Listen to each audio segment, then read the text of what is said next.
गांव में आदित्य और अशोक नाम के दो गरीब भाई रहा करते थे। दोनों गांव में छोटी मोटी मजदूरी करके किसी तरह अपना गुजारा किया करते थे।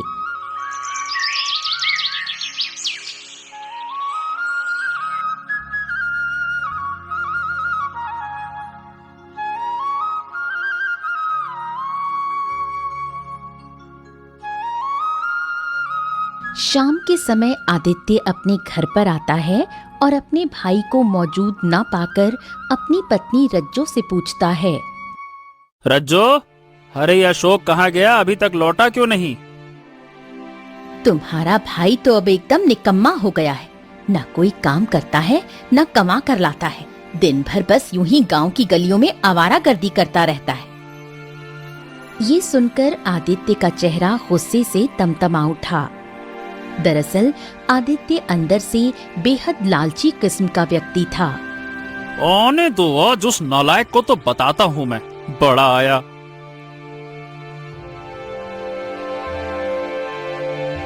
आदित्य गुस्से में घर के बाहर आकर अपने छोटे भाई अशोक का इंतजार करने लगा।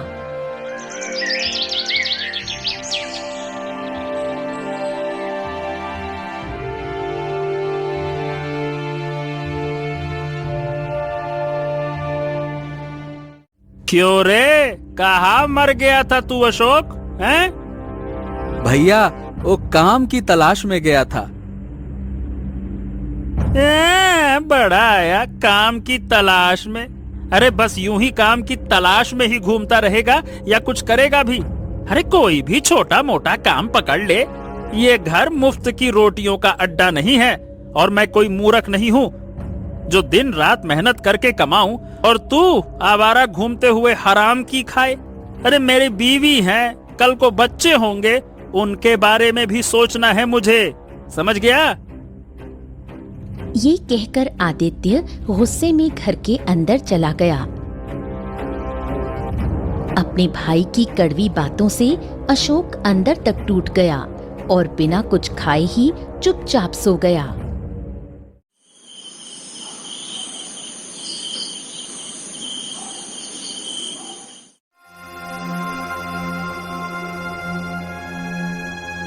तुम्हें पता है, तुम्हारे भाई ने खाना तक नहीं मांगा। चलो अच्छा ही हुआ, एक वक्त का खाना तो बचा। ये सब ठीक है, लेकिन कल को जब हमारे बच्चे होंगे तब तुम अपने भाई का क्या करोगे? अरे सीधा सीधा बोलो रज्जो, कहना क्या चाहती हो? तुम मूर्ख के मूर्ख ही रहोगे। आज वो कुंवारा है इसलिए चुप है।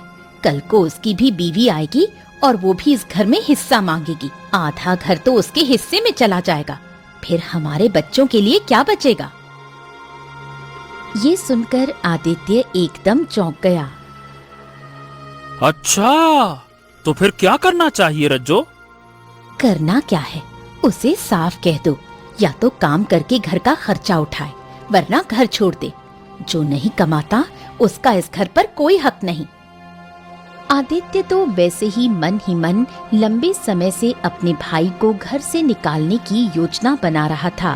पत्नी का साथ मिलते ही वो पूरी तरह तैयार हो गया।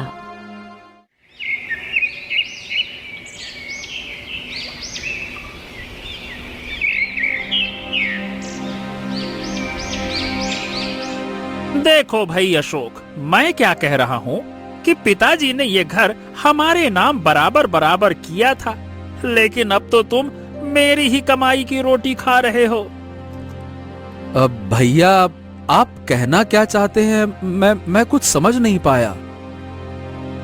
अरे इसमें समझने ना समझने वाली क्या बात है? देखो भाई, सीधी बात है। मैं घुमा फिरा के नहीं कहूँगा। अब या तो घर छोड़ दो या फिर आज तक जितना भी खाना खाया है उसकी एक एक पाई लौटा दो, बस। अशोक की आंखों में आंसू आ गए। उसने कुछ नहीं कहा और चुपचाप अपना सामान समेटकर घर से निकल गया।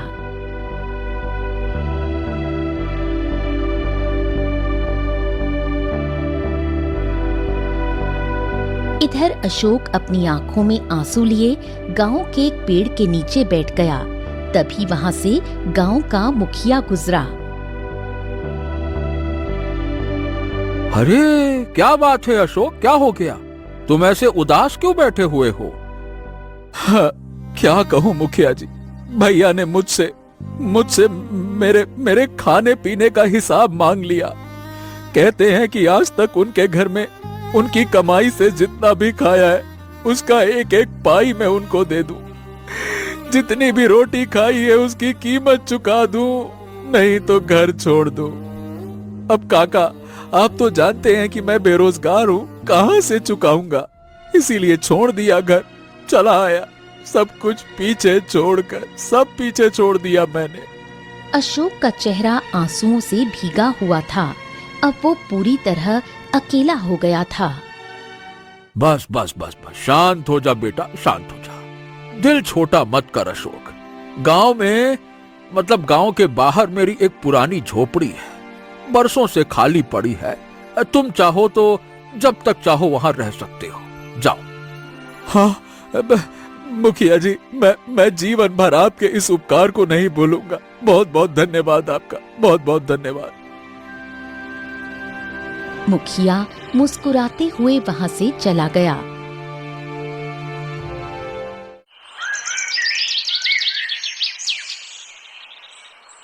और अशोक अगले ही दिन उस झोपड़ी में रहने चला गया।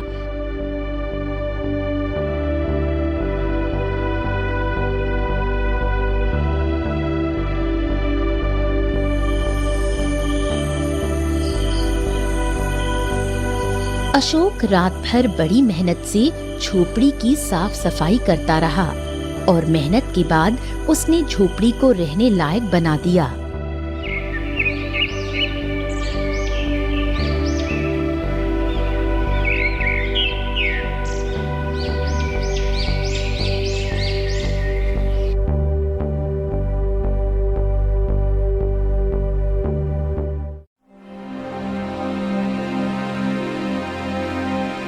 हाँ, अब बताओ अशोक, आगे क्या करोगे?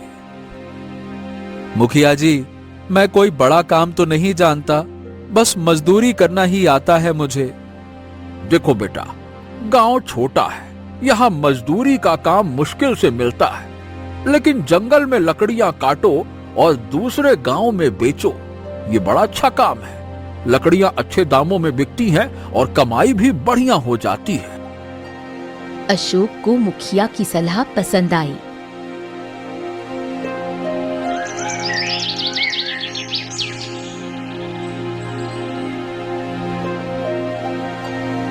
अगले ही दिन अशोक कुल्हाड़ी लेकर जंगल चला गया और लकड़ियां काटकर उन्हें बेचने लगा।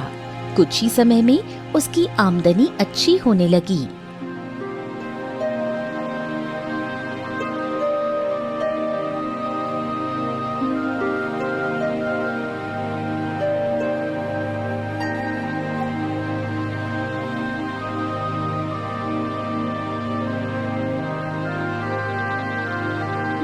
तुम मजदूर के मजदूर ही बने रहे और तुम्हारा छोटा भाई लकड़ियां बेच बेच कर अब धनवान बन रहा है। सुनने में तो मेरे भी आया है भाग्यवान कि लकड़ी बेचने में उसको बहुत ही खरा मुनाफा हो रहा है। हाँ, तो फिर तुम भी जंगल जाकर लकड़ियां काटो और गांव में बेचो, क्या पता हमारी किस्मत भी बदल जाए। आदित्य ने अपनी पत्नी की बातों पर गंभीरता से विचार किया और अगले दिन कुल्हाड़ी लेकर जंगल की ओर चल पड़ा।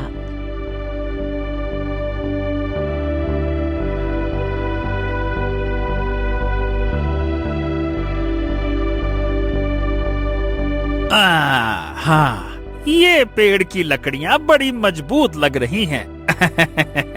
वृक्ष भी काफी पुराना है। ठीक है, बस यही काट कर बेचूंगा, बड़ा अच्छा मुनाफा होगा। रुक जाओ। जैसे ही आदित्य कुल्हाड़ी उठाता है, उसकी नजर झाड़ियों के पीछे कुछ चमकती हुई चीज पर पड़ती है। अरे, वो क्या है?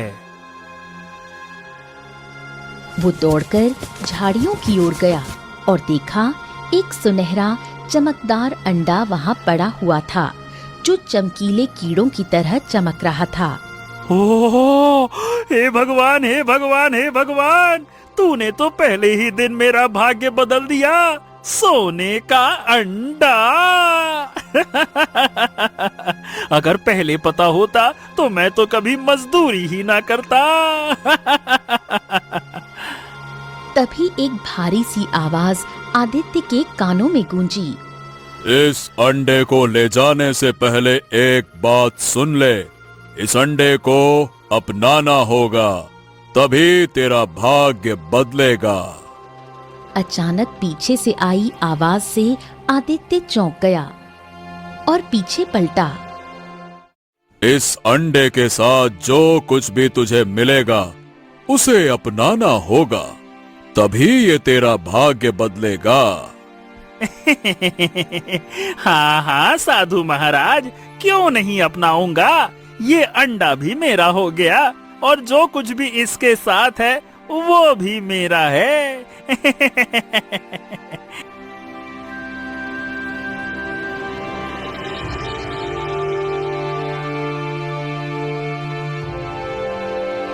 इतना कहकर आदित्य दौड़ता हुआ घर लौट गया।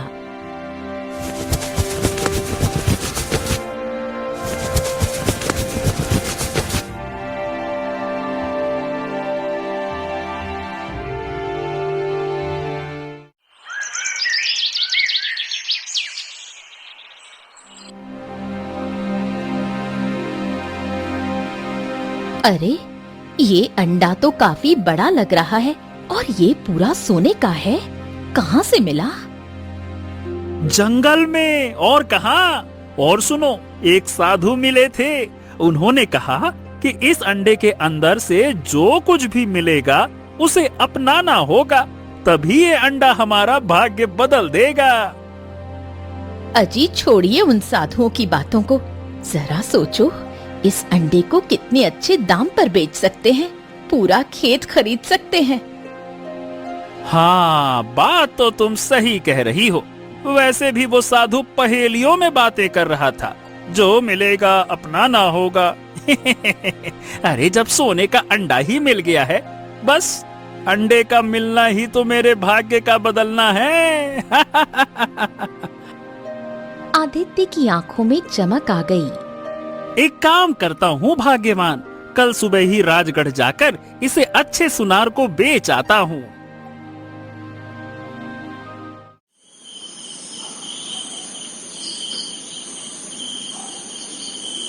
रात को आदित्य अपनी पत्नी रज्जू के साथ सो गया।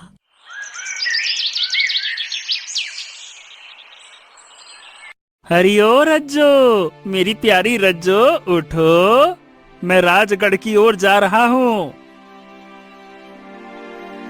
रज्जू उठकर बैठ गई।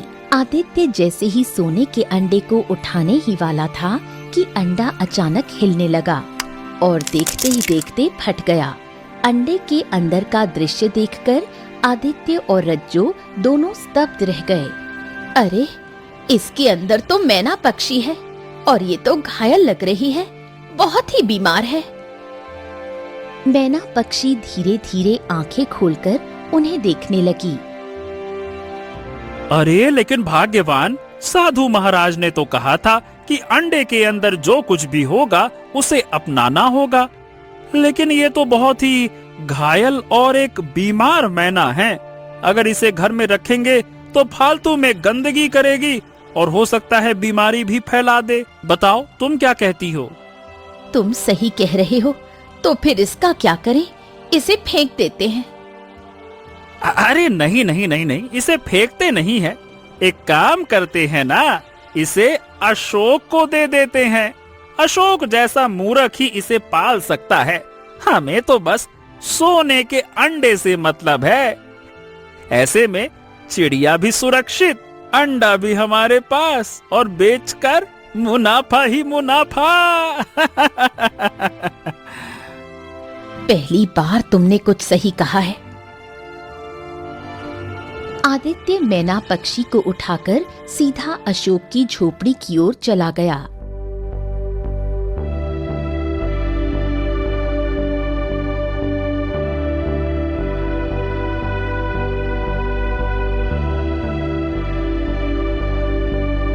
अपने बड़े भाई को देखकर अशोक चौंक गया। अरे अशोक सुनो, ये पक्षी मुझे घर के बाहर घायल अवस्था में मिली है। अरे राम राम राम राम, बेचारी बड़ी बीमार लग रही है। अब देखो, मुझे तो पक्षियों से नफरत है, इसीलिए इसे तुम्हारे पास छोड़ने आया हूँ। तुम्हें तो पसंद है ना ये सब। इतना कहकर आदित्य वहाँ से चला गया और सोने का अंडा लेकर राजगढ़ की ओर रवाना हो गया। इधर अशोक ने मैना की ओर देखा। उसकी आंखें कमजोरी से खुल भी नहीं रही थीं। हो, बेचारी तो बहुत ही कमजोर और घायल लग रही है। मुझे इसे वैद्य को दिखाना चाहिए। ये बेचारी मैना पक्षी बहुत ही बीमार और घायल है। ये लो जड़ी बूटियां, सुबह दोपहर और शाम तीनों समय इसके जख्मों पे लगा देना। चिंता मत करो, कुछ ही समय में ठीक हो जाएगी। ठीक है, जाओ।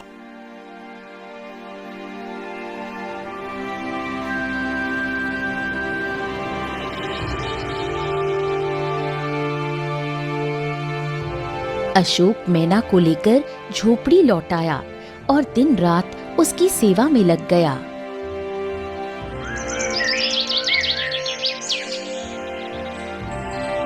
राजगढ़ से लौटकर आदित्य ने स्वर्ण मुद्राओं से भरी पोटली अपनी पत्नी के हाथ में रख दी। अरे, इतनी सारी स्वर्ण मुद्राएं! अरे मेरी प्यारी रज्जो, वो अंडा बहुत ही महंगे दामों में बिका है। हम माला माल हो गए। इसका मतलब मेरी सोच बिल्कुल सही थी। अब एक काम करो, इस धन से एक बड़ा खेत खरीद लो। अगले ही दिन आदित्य ने एक विशाल खेत खरीद लिया और खेती करने लगा।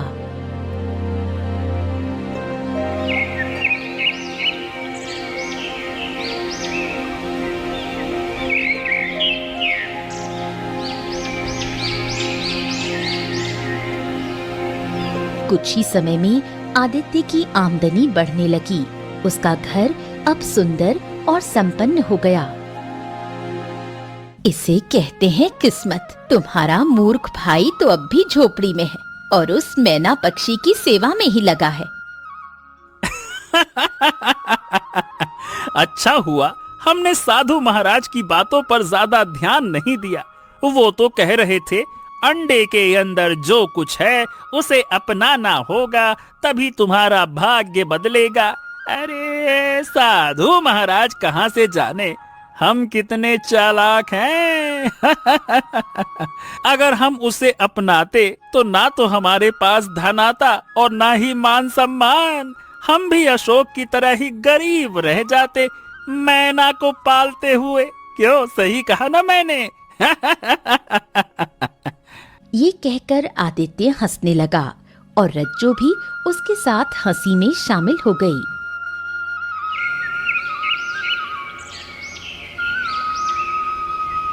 इधर अशोक मैना पक्षी की सेवा में अपनी जान तक झोंक चुका था। मैना के जख्म अब लगभग ठीक हो चुके थे, लेकिन वो अब भी बीमार सी लगती थी और उसकी कमजोरी नहीं जा रही थी। हो, तुम्हारे सारे जख्म तो भर गए हैं, लेकिन न जाने कौन सी बीमारी है तुम्हें जो ठीक होने का नाम नहीं ले रही। वैद्य जी भी कह रहे थे कि उन्होंने हर तरह की जड़ी बूटी आजमा ली, लेकिन कुछ असर नहीं हो रहा। क्या करें? अशोक इतना ही बोल पाता है कि अचानक मैना पक्षी उसकी ओर देखकर इंसानी आवाज में बोल उठती है। मेरी बीमारी जड़ी बूटियों से ठीक नहीं होगी अशोक। मैना के मुंह से इंसानी आवाज सुनकर अशोक चौंक गया। डर से वो पीछे हट गया और उसे घबराकर देखने लगा। डरने की जरूरत नहीं है अशोक, कम से कम तुम तो मत डरो। इस संसार में केवल तुम ही हो जिसने मेरी निस्वार्थ सेवा की है, जबकि तुम्हारे भाई ने तुमसे झूठ बोला। अब क्या क्या मतलब है तुम्हारा? मेरे भाई ने मुझसे झूठ बोला? क्या तुमने नहीं देखा तुम्हारे भाई के दिन अचानक कैसे बदल गए? वो जो एक मामूली मजदूर था, आज उसके पास खेत है, धन है, मान सम्मान है। हाँ, लेकिन भैया शुरू से मेहनती थे, तो हो सकता है कि उन्होंने कोई व्यापार किया हो और मुनाफा हो गया हो। नहीं, तुम्हारे भाई को जंगल में एक सोने का अंडा मिला था। उसी अंडे से मैं निकली थी, घायल और बीमार अवस्था में, लेकिन उसने मुझे नहीं अपनाया, तुम्हें सौंप दिया और स्वयं सोने का अंडा बेचकर राज्य में धन कमाने चला गया। ये सुनकर अशोक गहरी सोच में डूब गया। हो, वैसे मुझे इस बात का कोई अफसोस नहीं है। मुझे तो खुशी है कि जब भैया तुम्हें देकर गए थे तो तुम बहुत बीमार थी, बोल भी नहीं सकती थी। देखो, अब तुम्हारे सारे जख्म भी भर चुके हैं। बस तुम्हारी कमजोरी दूर हो जाए, यही मेरे लिए सबसे बड़ा इनाम होगा। मेरे शरीर में जो भीतरी कमजोरी है वो केवल जंगल में स्थित लाल तालाब के जल से ही ठीक हो सकती है। लाल तालाब का पानी? ओ, लेकिन वहां तो राक्षसी रहती है, और जो भी वहां गया है वो कभी लौट कर नहीं आया। राक्षसी वहां हर आने वाले से एक सवाल पूछती है और कोई भी उसका उत्तर आज तक दे ही नहीं पाया। मैं जानती हूँ, लेकिन मेरा जीवन अब उसी जल पर निर्भर है। अगर वो जल मुझे नहीं मिला तो मैं ज्यादा दिन नहीं जी पाऊंगी। इतना कहते ही मैना की आंखों में आंसू आ गए। अरे अरे अरे अरे अरे अरे अरे अरे, क्या हो गया, क्या हो गया? मैं अपनी सेवा को व्यर्थ नहीं जाने दूंगा। ठीक है, ठीक है, चिंता मत करो। मैं तुम्हें ठीक करने के लिए हर कोशिश करूंगा। अगर लाल तालाब का जल तुम्हारा इलाज है, कोई बात नहीं, मैं वो लेकर आऊंगा। हाँ, चिंता मत करो। लेकिन वहाँ तुम्हारी जान को खतरा है। अरे, मुझे ईश्वर पर भरोसा है मैना। तुम यहीं पर मेरा इंतजार करना, है ना? मैं लाल तालाब का पानी लेकर ही लौटूंगा। इतना कहकर अशोक झोपड़ी से बाहर निकल गया। अशोक गांव की सीमा पर पहुंचा ही था कि सामने से गांव का मुखिया मिलता है। अरे अशोक, कहाँ कहाँ भाई? इस समय कहाँ जा रहे हो? मुखिया जी, वो मैं लाल तालाब जा रहा हूँ। मैना ने बताया कि उसका इलाज लाल तालाब के जल में है। अशोक की बात सुनकर मुखिया चौंक गया और डर से पीछे हट गया। अरे ये क्या बकवास कर रहे हो अशोक? न जाने वो मैना है भी कौन, समझ नहीं आ रहा। कोई जादुई चिड़िया भी तो हो सकती है, और तुम उस पर इतना भरोसा कैसे कर सकते हो? अब मेरा मन कहता है मुखिया जी कि वो सच कह रही है। पागल मत बनो। तुम्हारा बड़ा भाई आदित्य समझदार था। उसने जानबूझकर उस मुसीबत को तुम पर टाल दिया और खुद धन बटोरता गया, और तुम ये मैना को पालने में लगे हुए हो। अरे भाई, काम धाम करके आगे बढ़ो। अशोक ने मुखिया की बात का कोई जवाब नहीं दिया और चुपचाप आगे बढ़ गया।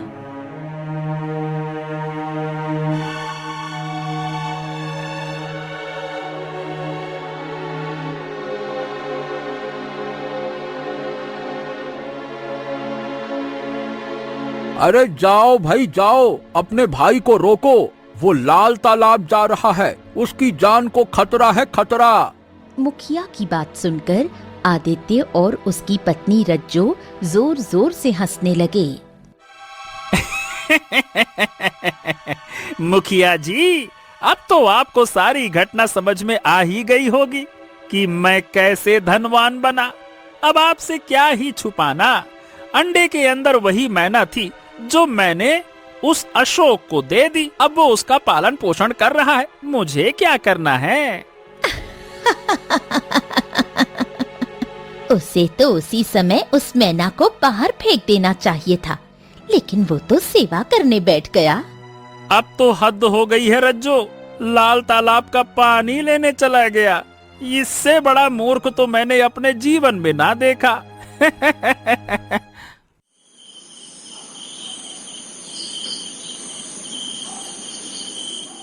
अरे कैसे भाई हो तुम?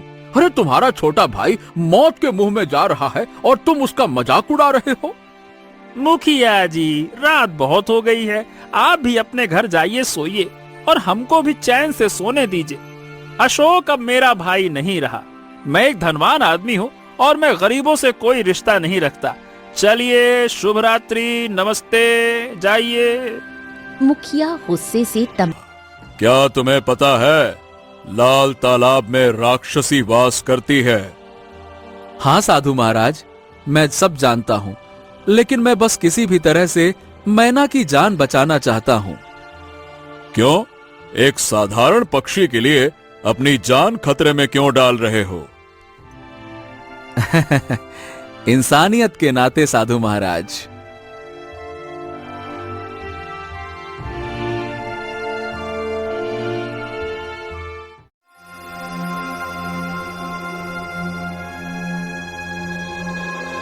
अशोक तालाब के पास पहुंचा।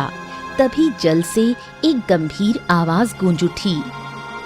इस तालाब का जल लेने से पहले एक प्रश्न का उत्तर देना होगा। पूछो। पहले ये बता, तू इस जल को क्यों लेने आया है? अशोक ने पूरी घटना विस्तार से बताई। कुछ देर सन्नाटा रहा, फिर वही आवाज गूंजी। लोग अपने लाभ के लिए जल लेते हैं। तू पहला इंसान है जो एक पक्षी की जान बचाने अपनी जान दांव पर लगा कर आया है। तुझसे कोई प्रश्न नहीं, जितना जल ले जाना है ले जा। अशोक ने तुरंत कलश में पानी भरा और वापस अपनी झोपड़ी की ओर रवाना हो गया।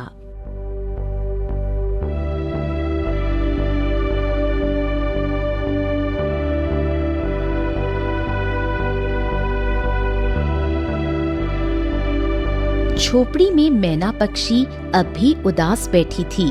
अशोक को देखकर उसकी आंखें चमक उठीं। तभी वहां मुखिया आ गया। हाँ। अरे वाह वाह वाह वाह अशोक, तुम्हें देखकर बड़ी खुशी हो रही है। लगता है कि तुम पानी लाने में सफल रहे, है ना?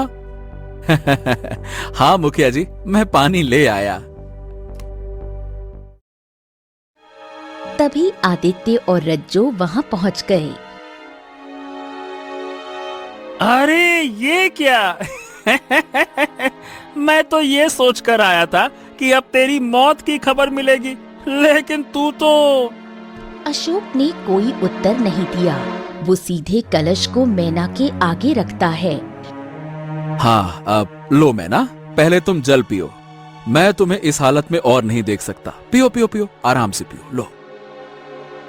मैना ने जैसे ही जल पिया, वो रंग बिरंगे प्रकाश में लिपट गई और देखते ही देखते एक सुंदर राजकुमारी में परिवर्तित हो गई। ये देखकर मुखिया, आदित्य और रज्जो की आंखें फटी की फटी रह गईं। हाँ, तुम तो मतलब राजकुमारी सुलेखा हो। तभी अचानक रंग बिरंगे प्रकाश में वही साधु प्रकट हुआ। मैंने तुझसे कहा था, अंडे के अंदर जो कुछ भी मिलेगा उसे भी अपनाना होगा, तभी तेरा भाग्य बदलेगा। लेकिन मैना पक्षी तेरी किस्मत में थी ही नहीं। तूने उसे अपने हाथों से अपने छोटे भाई को सौंप दिया। साधु महाराज, आखिरकार ये सब क्या माजरा है? मैं बताती हूँ। मैं बहुत घमंडी थी। एक दिन जंगल में शिकार करते वक्त मैंने एक कबूतरी को मार दिया। यही साधु महाराज ये सब देख रहे थे। क्रोधित होकर इन्होंने मुझे श्राप दे दिया कि मैं एक घायल मैना में बदल जाऊंगी। इतना बोलकर वो चुप हो गई। कुछ देर बाद राजकुमारी ने फिर सिर झुकाकर कहना शुरू किया। जब मैंने क्षमा मांगी तो इन्होंने कहा, यदि कोई व्यक्ति मुझे निस्वार्थ रूप से अपनाएगा, मेरी सेवा करेगा और लाल तालाब का जल लाकर मुझे पिलाएगा, तभी मैं श्राप से मुक्त हो पाऊंगी।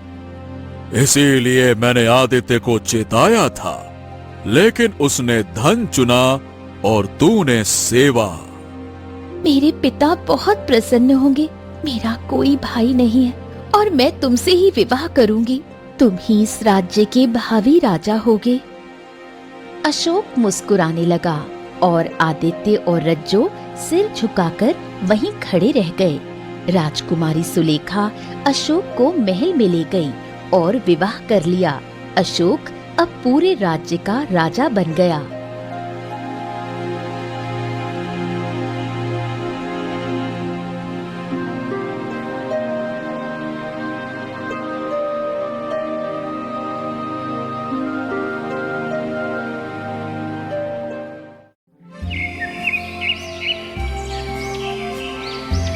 वर्षों बीत गए। आदित्य एक साधारण सा मालिक ही था, लेकिन हर शाम बैठकर एक ही प्रश्न खुद से करता था। अरे क्या करूं अब मैं? क्या मैंने सच में अपनी किस्मत को अपने ही हाथों से उस भिखारी अशोक को दे दिया था? राम राम राम राम राम राम। जीवन में कभी कभी हमारे सामने दो रास्ते आते हैं, एक जो आसान होता है और दूसरा जो सही होता है। आदित्य ने सोने को चुना और अशोक ने सेवा को। धन से आदमी अमीर हो सकता है, पर इंसानियत से वही राजा बनता है।